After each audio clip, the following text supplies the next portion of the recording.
Hello and welcome to Chit Chat and All That with me, Amanda Prowse. And me, Penny Dommett.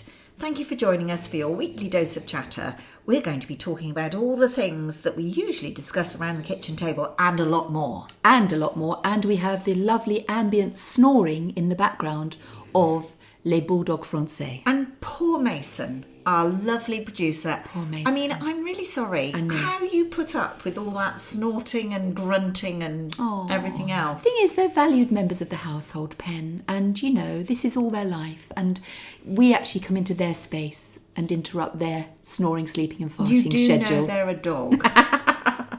They are dogs. Have you seen that I always say Mimi, it's not Mimi, a Mimi meme going around on Instagram or whatever, and it says, people say they're just a dog and I'm not their real mum, so how do you explain this? And there's a picture of a womb with a dog in it going, ooh, it's like, yeah, that's how I feel. They are my fur babies. I hate that phrase so much. Yes. Fur babies. Yes. But I know, I adore my dog. You Don't do. get me wrong. You do. But she is a dog. She is a dog. Yeah, I know, but I just kind of I've transferred all the neediness I had in looking after the kids onto the dogs. I am aware of this huge failing, and I'm aware that it's probably, says more about me than it does about them, but I do need their affection, their love, and I love the routine of looking after them. And the fact that they don't know I love them would actually mortify me. I actually follow Noel Fitzpatrick on Instagram. the vet. I yes, met him. Super vet. Yeah. Because has he just brought out a book or something? He's written a few, I think. Yes. Right? Yeah, that's why I met him at, I think it might have been Lorraine actually, but he brought a book out. Really interesting guy. But he put out a post about Just a Dog, I think it was called. Oh. It's Just a Dog. And it was, I tell you what, even if you don't follow him, look him up and get that post and read it. And I feel it says everything you need to know about how someone feels about having a dog. Yeah. And it's wonderful. I mean, it was quite an emotional post. Yeah, I imagine. But the thing is, people either they get it or they don't. And I get it because I didn't feel this way for many, many years. I've always been desperate to have a dog, but obviously it wasn't possible. I grew up in a busy household and mum and dad were both working and there was lots of us and we didn't have the space or the money. I get it. And then obviously we were soldiering. One of us was soldiering, one of us was soldier-wifering at home. We moved every, so often, and it just wasn't possible for us to go abroad with Simeon's job as we did and all that sort of stuff and have a dog easily and the kids. So it came at the right time in our lives. But oh my gosh, I feel what I get out of them is incredible. Particularly my loss, particularly when I've been going through grief or struggling with my weight loss or feeling lonely.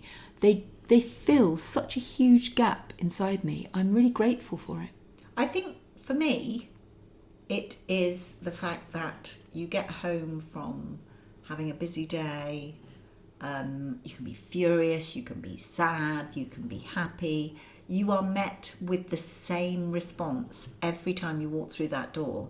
And much as you really, really are so tired and you don't want to go for a walk, you know that that's all they want you to do. Yeah. And so you do go for a walk. And that lovely feeling of release when you're going for a walk and, it's lovely. I can't understand these people that walk dogs with ear pods in. No, I know a lot of people do. Yeah. But actually, all those people listening to the podcast whilst they're walking exactly. I take it all back. Don't turn us off. Don't do that. Don't. But I quite like being in a connection with the dog whilst I'm walking. So I have actually been party to a conversation you had with your dog because you accidentally left me a voice note. I did. While you were walking the dog. Yes. And I can confirm that it's actually a full-on conversation. Yes. Where are we going, Pippin? Where are we going to go? Good girl, up here. Okay. As though she's responding. Yes. And did you see, yeah, I mean, I find that connection is wonderful. But at the end of the day, she's a dog and she likes being treated like a dog, but then she's a Labrador. Yeah. And don't forget, I'm a great believer, you buy the dog breed that suits what you need it for. And your dogs are not going to be yomping up and down hillsides. Don't listen. You can do anything you put your mind to. They are actually 2 parts potato.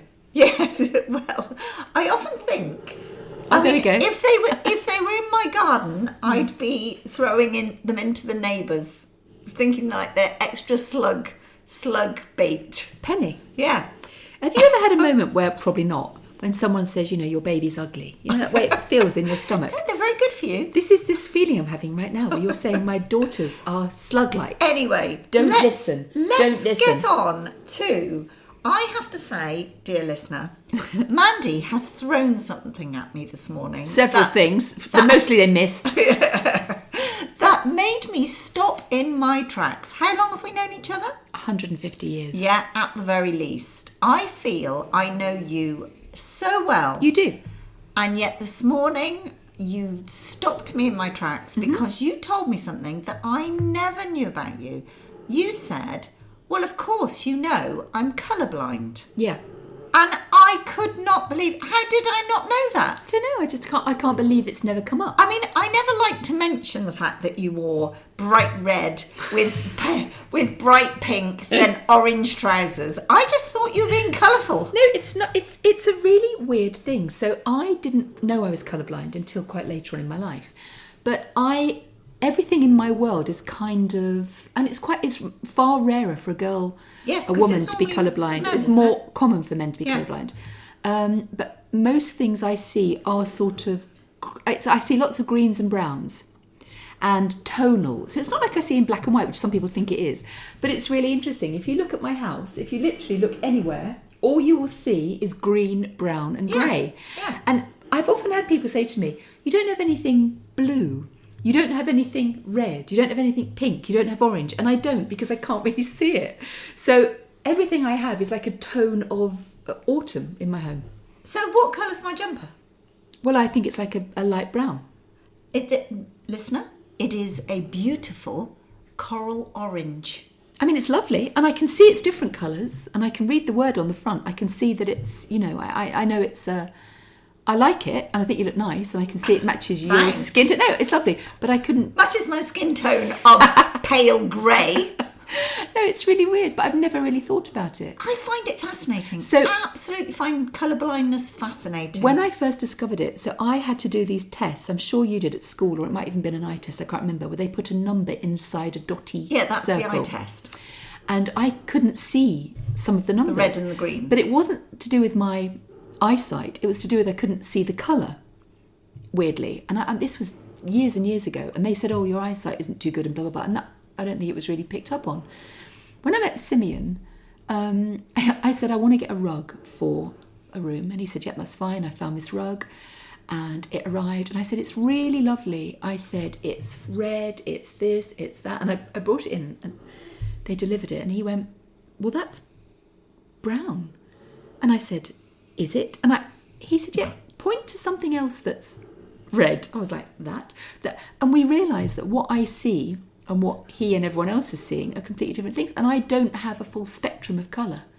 So it's quite muted. But it's fine. I don't feel it inhibits my life in any way because I don't know any different. But you never have to match a colour either, do you? No.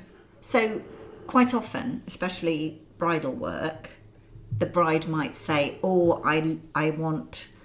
So we had this discussion, didn't we? A bride said she wanted blush. Now, blush is unfortunately, I think, a really ridiculous name for a colour. What colour is blush? Well, pink. Because to me, blush would be almost like ballerina ballet shoe pink. Yeah. That sort of... And she went, oh no, it needs to be flesh blush. And I went, what? And of course, you have this famous guide called the Pantone Guide. Yes, I know what that is. Yeah. Guide. And every year there's a Pantone colour of the year for weddings. Love and brides, that. Yeah. Who knew? And it never ever reappears. I mean, who goes, oh, I'm planning a wedding next year, let's just check the Pantone Guide for colour of the year. But lilac, that's another one. People say to me, oh yeah, can I have lilac flowers, please? And I go, now do you mean lilac purple or do you mean lilac blue? Because there are different tones of each colour. And I'm not to blow my own trumpet, but I am pretty good at colour matching certain things. So I can hold a colour in my head. That's amazing. Go to a shop and say, that's the colour I need. That's amazing. Take it back home and it will be almost identical. That's incredible. Yeah. But I know a lot of people can't do it. No. But for you, what is it? Is it a missing chromosome or something? I don't actually know. I honestly don't know. As colourblind. I don't know, Pen. But it's really interesting because I never understood it or really knew about it. It was just the way I saw the world. And it's still just the way I see the world. And actually, if you read my books, I write a lot about looking at a beach or a sunset, or not a lot, but there's quite intense descriptions. There's a lot of description, yeah. And because I have to, so I talk about the way the light reflects on the water. I talk about the way the sun makes things shimmer. I'll talk about the way being cold will make you feel. I'll talk about the sensation of rain. I'll talk about autumn leaves and how the crunch underfoot and all that stuff. I won't necessarily dwell on the colour of the water. Which is, if you read it now, you know that. You'll pick it up. Yeah. Because I can't. Isn't that fascinating? What's that thing called where things have colours? The world? No. no, where you see things. Yes. In colour. Oh, it's something synesthesia. I can't remember. That's it. No. Synesthesia. Is it that? Something like that. Something like that. I know what you mean. Something like that. Like where, that. So I can't think of a thing now. So that if you said to them, the number 7, and they'll go, oh, well, that's blue. Yeah. Oh, strange. well, if you say something else, they'll say, oh, well, that's orange.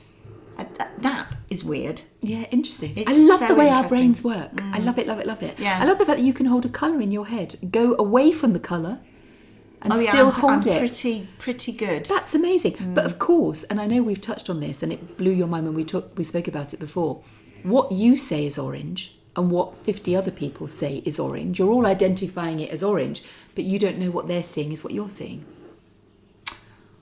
Well, you sort of can, because... Not exactly. Well, no, but if I look across now, your toaster is orange, but you're looking at it and My it's brown brown. toaster. It's brown.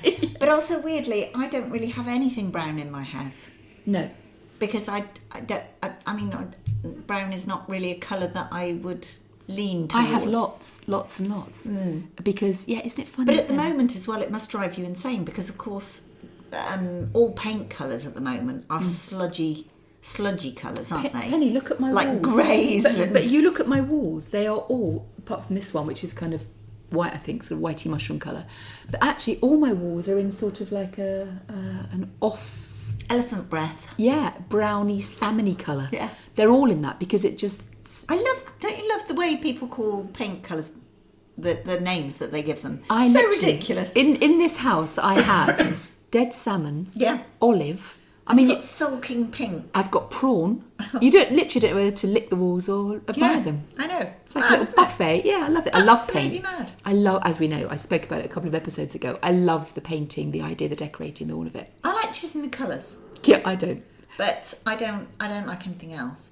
I mean, I have a terrible scrolling habit. I have You a do. really bad scrolling habit. That and your custard cream consumption both need addressing. I mean, what's really sad is we sit in bed now. This is a sign of the times. We sit in bed scrolling together. We're both like scrolling. I'm doing the actions here. You are. But the other person I love listening to, the Farrow and Ball Man. Who is that? Pray tell. The Farrow and Ball Man. The Farrow and Ball Man. Do you know what? I don't even know what his name is. Patrick. I think his name's Patrick. Patrick Farrow and Ball. Oh my gosh. He talks, talk colour to me. That's all I can say. He talks. You sure you're just scrolling, Pen? Oh, he talks colour. And he has all these little colour boards. And he's going, right, we're going to do kitchens today. If you've got a bright northern kitchen, north facing kitchen, you need to brighten it up, you need to be looking at this, and then this goes, because this white here has a beautiful red background. Now, to people like me who look at colours in a different way, you look at something that looks white, but you can see that it's got a touch of red in it, like a pigment or something. Yes. And then you look at another white, and it's got a touch of yellow in it. Amazing. And then you can look at another. So there are reds that have orange in that veer towards the orange, and then there are reds that are cold and they veer towards the blue. Amazing. And it depends on how much of that base pigment it's got in it. Isn't it clever? But this Patrick, I mean, I could listen to him all day. Yeah, it sounds like Pen. I can see you getting quite agitated here. Oh, yes, he's wonderful. He's wonderful. I don't know. I mean, I think colour blindness is one of those things. If you let it be, I suppose it could be a sadness, because I would love to see the world in its full spectrum. The fact that I don't and can't, that's okay. So if I offered you glasses now, here, have these glasses. Yeah. That would freak you out. Oh, it would, yeah. Probably. I wonder how whether you'd have those glasses glued to you for the rest of your days, or whether know. you'd just go, I can't be bothered. I don't know. It's funny because we're talking about, obviously the advent of AI and all this augmented reality and these Google Glass and all those things that are coming in. It won't be long before anyone can choose what they're looking at anyway, won't it? So you won't be there anymore. Exactly. Well, no, I don't know. I reckon it'll be exactly a hologram. Yeah. But no, it was interesting. They were saying that it won't even matter what you look like, because someone will be able to choose how they see you. Oh no, that's scary. And I'm like, what? They were like, yeah. You think about it. If you can do anything you want with these magic glasses, and you can put any filter on and look through that filter for your whole life. Anyone can look however you want them to. Oh, I find that really scary. It is, isn't it? Really scary. It's kind of just steps away from.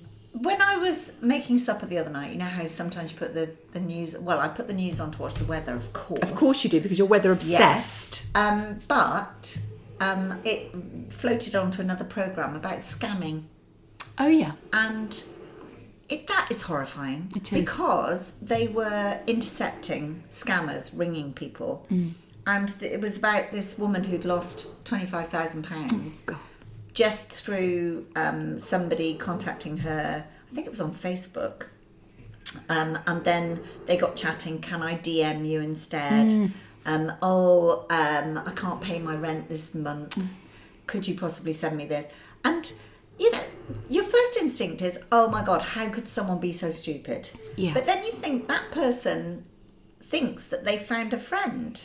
Not only that, Pen, my dad got scammed, and he is super smart. Yeah. And they just got him at a moment where he was in the middle of deep grief. He'd lost his son. They were selling the house. There was a lot going on, and he's 80. It's not like, and I'm not being ageist here, but it's harder maybe to keep up with current technological trends than it is if your finger's on the technological pulse. And they said it was his bank, and he said, "Oh no, I don't think you are my bank." And they said, "Well, that's okay. You can call us back. Call us on your bank number," which he did. Oh wow! So even calling them back. Yeah. It was so sophisticated and very common, apparently. Because they were saying, this person, again, different, not the same thing. This person was saying, oh yes, you need to let me know now and then pay me this money. And the presenter said, no, you need to put the phone down. Yes. And you need to call me. You need to switch that phone off because they've got access to your phone. Yep, exactly. And call me on a different phone. Yep. And I just thought, oh my gosh, we're just not safe, are we? But also, Pen, it was things like, they're so clever and so sophisticated and heartless, and you've got to be all those things to make it work. Yeah. Because if you have a shred of human decency, you don't do that to anyone. No. But I remember the woman who was very well spoken, chatting to my dad, and as he said, sounded like she could have worked in the bank. Yeah. She said, whatever you do not give out your PIN number. That is something you should never do. And he went, oh no, I won't. Do not ever give out your PIN. And she was saying things that you would expect a bank to say. All very confidence building and very sophisticated. Luckily, it got intercepted, and what he lost was minimal. But it wasn't actually about the amount he lost. I think you would feel dreadful that you had succumbed to a scammer. Particularly he's a mathematician, he's a smart guy, he's had, he's done some incredible things in his life, and it was like, I wouldn't think I'd fall for that. Well, none of us do, but that's the point, they're very sophisticated. But I am now at the point where I never answer a number I don't know. No. I never click on a link. No. I don't respond to an email. I think if you want me, you'll get me. Also, in this day and age, what is the benefit of having a call centre? I know you've done call centre work, but that was a long time ago when people didn't have access to emails and everything else. What is the benefit of having people ringing hundreds of people a day on the vague off chance that they want solar panels or they want, and it always the giveaway, isn't it? You pick up the phone and they go, hello, how are you today? Have you had a good week? And you feel, and straight away the phone is down because nobody ever, unless they're trying to sell you something, starts off a conversation like, they're obviously reading from a script. Yeah. So I don't get it. What? I suppose they've only got to get one person. It's a numbers game, Penny. So you'll make 1,000 calls and you'll get 3 orders. I mean, not even probably that high, but those orders will probably be the value of your wages that month. So crazy. I just I find it absolutely crazy. It's a really hard, horrible job. It's really, really difficult. Do you find as well that we still have a landline because we have an elderly neighbour that will only use the landline, but I think we are considering getting rid of that because we get cold calls on that. Yeah. We Well, don't do you know get what's them weird? as much on a mobile. No, we don't anymore because we've got obviously blockages in place and stuff. But this was really weird. So we got our landline because we had to have a landline so we'd get the internet, particularly when you live remotely. It's all a bit, we got the landline installed with a brand new number on it that none of us knew. 3 days later, we started getting calls. So whoever had given us that landline, BT, how have those companies got that number? Yeah. With our name? Yeah. Because literally it was brand new. I didn't even know it. I just don't know it now. No one knows it. But they were calling. I mean, it was just like, it's just so... I know. And my elderly neighbour, I've said to them now, if you don't know whose number it is, do not pick up the phone. That's right. And definitely don't agree to anything. No, well, I just think now it's so easy to get this, you can see the call and you just call back, don't you? And anyone who wants you will call you back. And I can remember when Simeon would go on tour or he'd be away or working on exercise and stuff. And I'd say, I feel like I have to answer the phone in case it's bad news. And he said, don't worry about it. For the worst news, they send people to see you. Yes. For not so bad news, they will get hold of you. And it happens quickly. Yeah. And I thought, that's probably true. Yeah, that's very true. But it's weird. What's that thing about if the phone rings or texts in the night? The way that feels. Oh my gosh. As though bad news can only be delivered in darkness. Yeah. Unfortunately, we've both been in the situation where we've had bad news. And most people have. Yeah. Let's face it. But for a long, long time, the phone would ring and my heart would leap out of my chest. Yeah. And it took ages. I remember as well, we live in the middle of nowhere, and we were burgled. And then we were burgled again. And because they broke through the front door, that's not sort of visible until you come up the drive. Yeah. It took years before I would come up the drive and not automatically check that door. Yeah. Because I would be convinced that it would have happened again. And that's the worst thing about anything like that. It's not what's taken, although that's always hard, or even the damage, which is often worse. It's that way it leaves you feeling. That invasion of and the fact that they saw photographs of me and my children. Yeah. And they knew they could have passed me in the town. Yeah. Known who I was, and I don't know who they are. Absolutely right. Oh, that still makes me shiver now. I completely get that. Yeah. I got burgled. I lived in a flat on my own. On the top floor of it. I'm sorry about the snoring. What can we do? I'm sorry. Well, poor Mason. I know. I'm so sorry. But you know, dear listener, at this point, normally, most normal people would say, let's put them in the lounge and shut the door. Mandy has no doors. Doors. Well, I mean, there's a door on the toilet, but I don't think you'd want to put them in there. Not really. Don't think they want to go in there. But I'm not sure that he's going to be able to extricate our conversation through the snores. Let's think of it as lovely ambient background noise. Yeah. It shows we're real. True. It shows that when we say we're around a kitchen table, because we could be anywhere, let's face it, we could be in a fancy studio or perhaps we should video one day. Should we do that? We have spoken about it before. Yeah. Should we do that next time? Yeah, we will. Let's do it. Maybe do our hair and put some makeup on. And get out your pyjamas. I'll have you know I've got a shirt on. Oh, and very lovely you look too. Thank you. Yeah, no, we should do it. One thing I did want to ask you, kind of not exactly a downer. Have you seen these suicide death pods? Oh my God. Talk about let's go deep here. But what do you say? I thought, what a brilliant idea. I don't even know what they are. So it's this pod that's been developed that you can commit suicide in a safe, a speedy kind of semi-monitored way. Yeah. And it looks like something sort of sci-fi, new age. It's a sort of plastic pod, and they can wheel it into I think it's happening in Scandinavia, I want to say Sweden, but they wheel it into a wood or a safe space. You lay down and you press a button and it's filled with the gas and you die. So it's like going to these sort of euthanasia clinics, Dignitas and others, where it's usually an injection, isn't it, or a concoction of something that you drink. And this is done remotely in a pod. I assume it's so that it removes any third-party involvement, because it's still illegal in most places. And I thought, that's a really brilliant idea. And then I thought, I'm not so sure it is a brilliant idea. I find it quite scary. No, because somebody else could wheel you into it.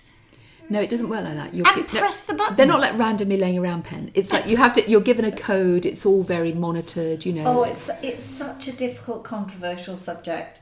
I mean, I having watched people who have been in a situation where they are definitely going to die and it won't be long. You don't want to see them suffer. Yeah.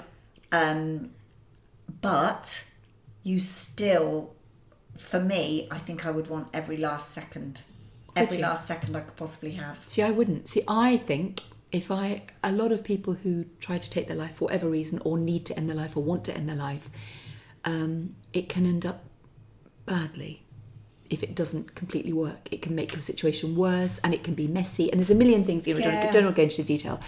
But that felt kind of contained, clean, safe, almost medical. That just gives people an easy way of doing it. But why not? Because quite often somebody might think that it's terrible and awful, but there have been things that they haven't investigated to try to make it better. Yeah, but there's so many. There will be checks and balances in place. So you have to be at end of life. You have to have been in your right mind when you decided to do it. I think you can't just rock up. I don't think we, in our lifetime, will ever have people saying that euthanasia will become legal. I can't see it ever. Really? Yeah. I think... I'm not saying it's right or wrong, but I just can't say... I mean, I know that there's a bill going through that they want to debate it. I hope there is. I hope that assisted dying in the way that I want to, when I want to, in the way that suits me and I see fit, I feel is almost my right. Yes. We don't have the right to decide who we're born to. No, but we do have the right to control that. And everyone uses this argument, I know. But as soon as my beloved dogs start living in discomfort or pain, or, I will say, do you know what? I don't want this life for them. And they will go to sleep, and that'll be it.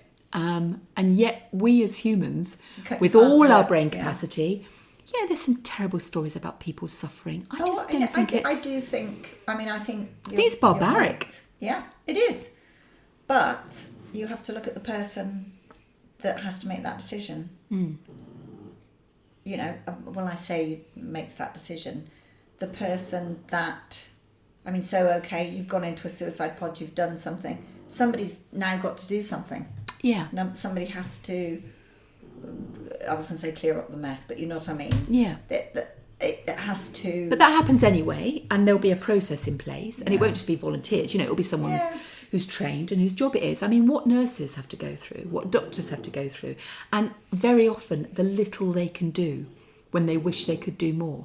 Because I've spoken to quite a few medics who say, well, of course, 50 years ago, we would have just left you an extra vial of blah, blah, blah on the side. I don't know. There are things that happened because it wasn't quite so controlled. I'm not saying that's right either, but it's almost like now everything is so by the book as it should be, but it's gone the other way, and I feel there is less leeway to do maybe the moral right thing or the moral thing that helps someone when they need it the most. I know it's controversial, but I think it is my right to choose in that way. Yes, it is really. I mean, I honestly, this is where I'm so bad, because when there are subjects that I, in my head, cannot balance anything, I just go, right, well, I'm not going to think about that now. I'm just going to think about it if I ever need to. And I get that. And I think that's actually okay, because that is your... It's cowardly. No, it's no. It's self-preservation. You don't have to think about it, and you can do whatever you want. In fact, I was talking to someone this week who was saying, I found something out and I'm not sure whether I want to radically change my life and start again and blah, blah, blah. And I said to her, do you know what? You don't have to do anything. You don't have to change your life. You may have found something out that maybe you don't agree with or you don't like, or, something to do with your family. You can choose to do nothing if your life is easy and you're happiest most of the time. And there's this constant strive for perfection and ultimate happiness, which doesn't exist. No. If your life is okay and you're happy and you can get past this, then you don't have to pull the ripcord on everything you know. You don't have to send everything, your entire existence, up in a tornado. You can just carry on and find a way to work through it. And it was almost like that hadn't occurred. It was like, I suppose I can, can't I? I don't have to do X, Y. It doesn't have to be a big dramatic thing. You can just think, okay, whatever, I'll crack on. Yeah, it is. Honestly, it is. You're very deep and meaningful today. I don't know why. We've just got to that. I don't know, Pen. We haven't had a giggly episode for ages. We haven't. I know. And now we're at the point where we're going, oh my God, what are we talking about now? We've gone from custard creams to death pods, Pen, in one episode. That's going to be an interesting title, isn't it? I know. Anyway, my Crazy. darling, we are, as ever, at the end of our episode. I'd love to hear what you think, dear listener, about the topics we've discussed, particularly the slightly more controversial ones. Let me know, because it is interesting, isn't it? It is interesting. Also, we've had a few people who have been kind enough to send us suggestions for topics. Yeah. So if anybody's got a thing that they would love us to discuss so that they can join in, then please do let us know at the Chit Chatters. You knew I was going to ask for that, Yes. so thank you, Pen. As ever, I do love chatting to you, Pen. Until next time, thank you, dear listener. Take care. Bye.